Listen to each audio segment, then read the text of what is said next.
You are not alone. Brought to you by Lifeline for Youth. Well, let's face it, the last year and a half has been stressful and ridden with anxiety for all of us, but especially if you've got teenagers that are starting to head back to school, they could be feeling a lot of stress and anxiety. But Shane Peterson is here to give us a little helping hand. Shane is CEO of Lifeline for Youth program. Shane, thank you so much for being with us. I'm happy to be here. Thank you. Yeah. Well, let's start out and just say who you guys are. Who are you? What do you do?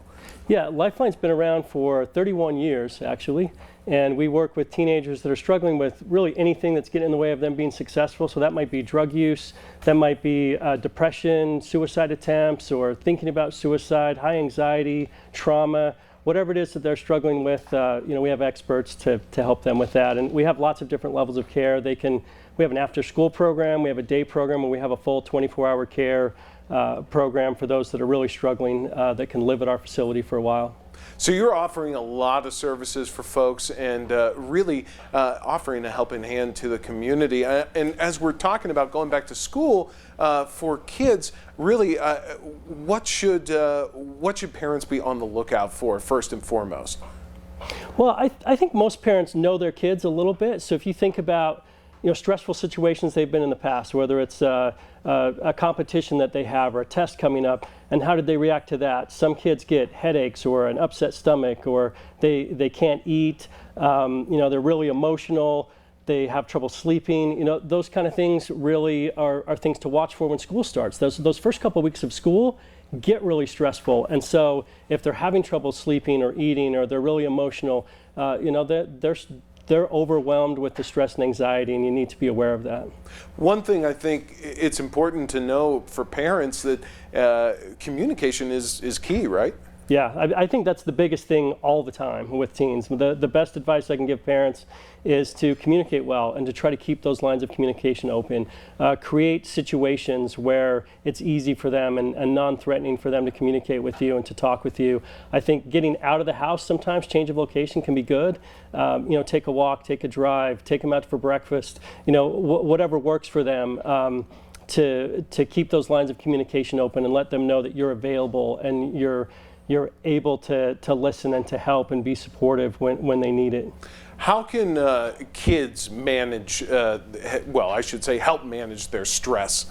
What are good things for them to be doing? Yeah, I think one of our doctors at Lifeline has said for decades that we start with getting enough sleep. No matter what we're struggling with, getting enough sleep is the first place to start and to help. And so making sure your kids are getting at least 8 to 10 hours of sleep, which is really rare for teens, but that's what they need. Making sure they're getting good exercise, good nutrition, that you're having some fun together. Laughing and having fun together as a family is good. And I do think avoiding caffeine is not always necessary, but some kids are really, really sensitive to that. And that's something maybe to watch for in your teen, that if they're having a lot of energy drinks and then they're struggling with anxiety, that's not helping, and you need to taper them off the caffeine if they're being anxious and stressed and not managing it well. Well, and when kids can't cope well, they maybe will turn to things that are harmful, right? Yeah, I think, in all the time I've worked with youth, the kids that are struggling with drug use, for example, most of the time we really end up dealing with their anxiety or their depression that was really what was underneath some of those issues. Or kids will get really depressed and suicidal, and they'll start avoiding, they don't want to go to school, they start avoiding social situations where just the anxiety is overwhelming to them. And if it becomes more than you talking and trying to support them as a parent, then it is time to seek outside help and to look for a professional to help manage that, help them develop better coping strategies, maybe consider medication, whatever they're going to need. Well, Shane, where can folks get more information?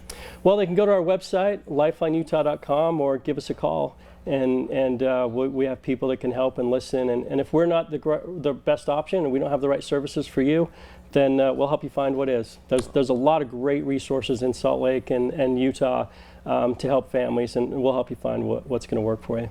Shane, thank you so much. Jenny, what do we got coming up?